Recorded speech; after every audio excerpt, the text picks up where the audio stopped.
Saudara-saudariku, dalam salah satu hadis yang sangat populer dan cukup viral ketika memasuki bulan Ramadan, hadis yang didokumentasikan oleh Al-Imam Al-Bukhari dalam salah satu topik kitab sahihnya, yaitu tentang kegiatan penting Nabi SAW di bulan Ramadan.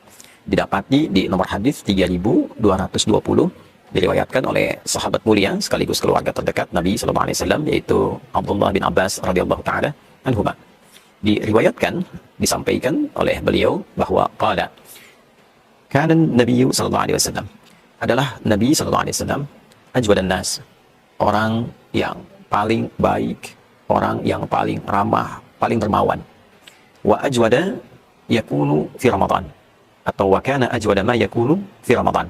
Dan kebaikan itu, kelemah lembutan itu, kemuliaan itu senantiasa bertambah setiap datangnya Ramadan. Hina yalqahu Jibril alaihi salam fi kulli lailatin min Ramadan, atau kama qala. Khususnya ketika Jibril alaihi salam mendatangi beliau di setiap malam-malam Ramadan.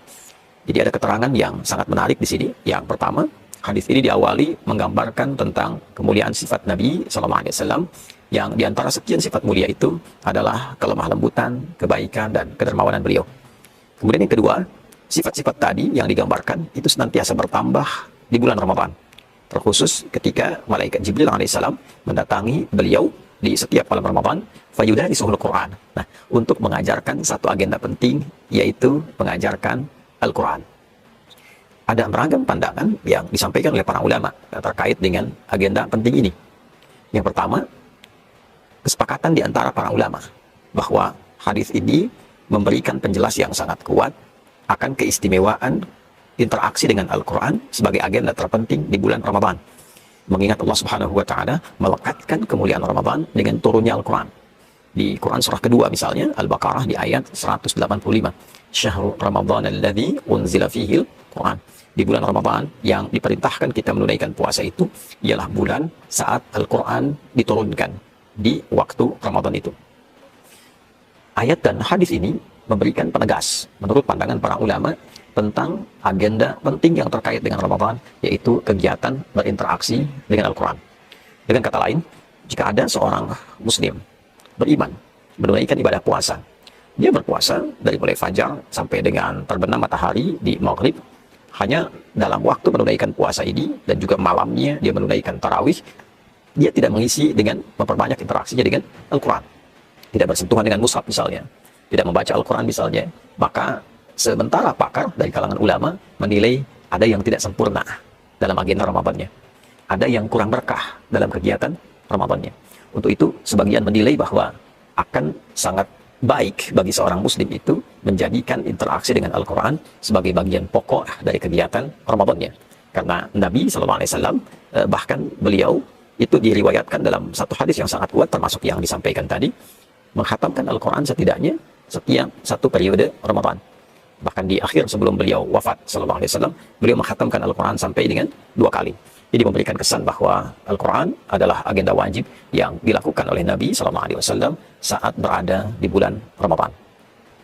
Saudara-saudariku, jika ada yang bertanya, bagaimana cara berinteraksi dengan Al-Quran di bulan Ramadan? Karena redaksi yang ditampilkan dalam hadis tadi adalah yudarisul Quran, mengajarkan Al-Quran. Bisa mengajarkan bacaan, mengecek bacaan, melafazkan ayat, bisa juga memberikan pemahaman atas makna, dirasah berarti mempelajari, mengkaji, memahami. Bisa juga menghafal, bagi orang yang ingin menghafalkan dia.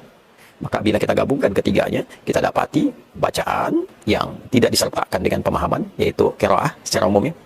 Yang kedua, kajian yang menyertakan bacaan terbatas, namun meluaskan pemahaman di dalamnya, disebut dengan tilawah. Dan yang ketiga, upaya untuk menghafalkan Al-Quran, lafzan secara lafadznya, bila memungkinkan disertai dengan makna. Itu yang disebut dengan tahfidz.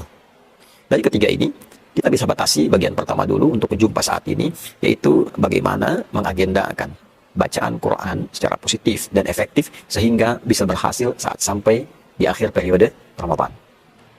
Teman-teman, ada beragam cara yang dilakukan masyarakat. Terkadang juga sesuai dengan tradisi dan kebiasaan di beberapa tempat. Ada yang berkumpul dengan halaqah, ada kajian untuk ibu-ibu khusus membaca Al-Quran, bagus. Ada para ayah berkumpul untuk membaca Al-Quran, bagus. Di sini ada 2 hal yang digarisbawahi dalam hadis yang dimaksudkan. Baik itu bacaan ataupun juga pengkajian pun demikian dengan hafalan, selalu garis utamanya adalah ada guru yang membimbing. Sehingga dalam hadis ini diberikan penekanan Jibril alaihissalam memberikan pengajaran kepada Nabi. Hina yalqahu Jibril alaihissalam fayudarisuhul Quran. Ketika Jibril alaihissalam menjumpai Nabi sallallahu alaihi wasallam, lantas mengajarkan kepada beliau Al-Quran. Nah, memberikan pengajaran artinya ada murid, ada guru. Mendapatkan pengajaran dari murid kepada guru. Ini memberikan sebuah kesan yang sangat kuat bahwa yang dituntut dalam Islam, dituntut dari Al-Quran bukan berapa banyak harus dihatamkannya. Nabi bisa saja menghatamkan selama periode Ramadan 5 kali, 10 kali, 20 kali, 30 kali, seorang Nabi, Rasul. Tapi tentu alasan pertamanya, jika beliau menghatamkan dengan durasi tertentu, maka itu akan menjadi sunnah. Sehingga tidak ditunjukkan banyaknya khatam, sehingga tidak memberikan beban kepada umat di kemudian hari. Seakan-akan kalau khatam 10 kali, sunnahnya mesti 10. Ya, jadi batasan satu memberikan kesan setidaknya khatam. Tapi itu pun memberikan sebuah isyarat kualitas.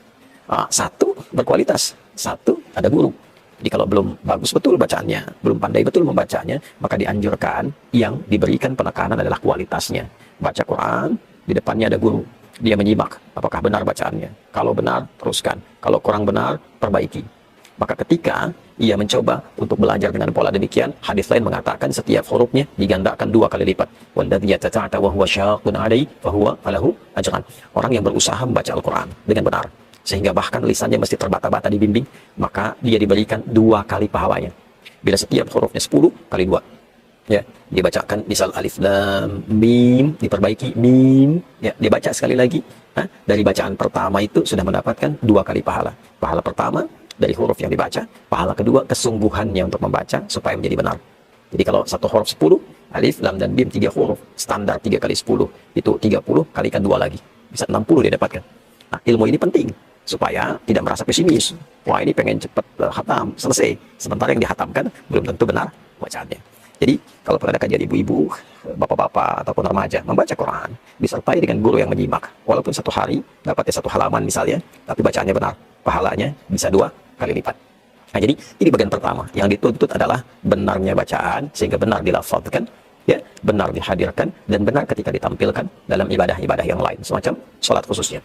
Ini bagian yang pertama, adanya guru dengan murid. Yang kedua, jika memang bacaan sudah baik, dipastikan sudah benar, sudah pernah disetorkan kepada guru untuk disimak. Dari Al-Fatihah sampai An-Nas, itu bagus bacaannya secara tajwid. Bukan hanya madnya, wakaf ibtidanya, ya, tapi juga sampai kepada gharib muskilahnya. Hal-hal yang tidak umum untuk dibacakan. Ada yang biasanya alaihi, satu tempat dibaca alaihu. Kapan ana dibaca pendek, kapan ana dibaca panjang. Ya, kapan misalnya kita baca i, kapan dibaca e, seperti bismillahi majriha. Sudah dikuasai ini semua, maka yang seperti ini silahkan semangat membaca dengan target menghatamkan. Ya, saya pengen khatam misalnya 3 kali selama Ramadan. Silahkan bagi 3 periode. 10 hari pertama itu bisa digunakan untuk 1 kali khatam. Jadi 1 hari bisa 3 juz, hari kedua 6 juz, 10 hari selesai 30 juz. Saya ingin menghatamkan misalnya setiap pekan, saya bisa hafal Al-Quran.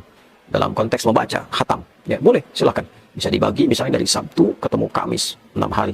Perharinya bisa 5 juz, 5 kali 6, 30. Jumat diisi untuk berdoa. Sehingga periode Ramadan setidaknya bisa khatam sebanyak 4 kali. Demikian seterusnya. Ya, jadi setiap apa yang kita bacakan dalam bacaan Al-Quran kita di bulan Ramadan memberikan sebuah nilai tersendiri ketika semua itu kita tujukan untuk mengikuti sunnah Nabi SAW. Jadi yang pertama, agenda membaca Al-Quran, agenda berinteraksi dengan Al-Quran adalah diantara agenda terpenting yang langsung ditunjukkan oleh Nabi SAW selama periode Ramadan. Kedua, catatan pentingnya, membaca Al-Quran bukan sekedar bagaimana kita menyelesaikan bacaan, tapi lebih ditekankan bagaimana bacaan itu memiliki kualitas yang baik. Dipastikan bacaan kita benar. Bila belum mampu membaca dengan baik, maka yang terbaik hadirkan guru untuk membimbing. Dan tidak perlu merasa sungkan. Karena hadis yang ditampilkan pun, Nabi dibimbing oleh malaikat Jibril alaihissalam. Setiap bacaan yang kita bacakan berlipat pahalanya dan menghadirkan nilai-nilai kebaikan yang berbeda jauh dengan bulan-bulan selainnya. Saudara-saudariku, manfaat membaca Al-Quran, khususnya di bulan Ramadan, 1, memberikan kita kesempatan untuk senantiasa mengisi ketenangan dalam jiwa kita, karena Al-Quran adalah sumber ketenangan bagi jiwa. Yang kedua, Membaca Al-Quran memberikan kekuatan tersendiri pada diri kita untuk melepaskan dari persoalan-persoalan hidup yang sedang mendera. Oleh karena itu, para ulama seringkali memberikan rumus. Jika Anda sedang punya banyak pikiran, buka mushaf, baca Al-Quran, sejenak persoalan itu akan hilang, diberikan ketenangan pada jiwa, sehingga cerah pikiran kita untuk merumuskan solusi, menyelesaikan persoalan yang tengah dialami. Dan yang ketiga, membaca Al-Quran di bulan Ramadan dengan niat mengikuti sunnah Nabi SAW, mengumpulkan potensi banyak pahala yang menutupi dosa-dosa yang pernah kita lakukan. Semoga kita diberi kekuatan untuk senantiasa bisa berinteraksi dengan Al-Quran, mampu menjadikan Al-Quran sebagai teman di dunia dan syafaat bagi kita di akhirat kelak seperti yang dijanjikan oleh Nabi SAW. Demikian.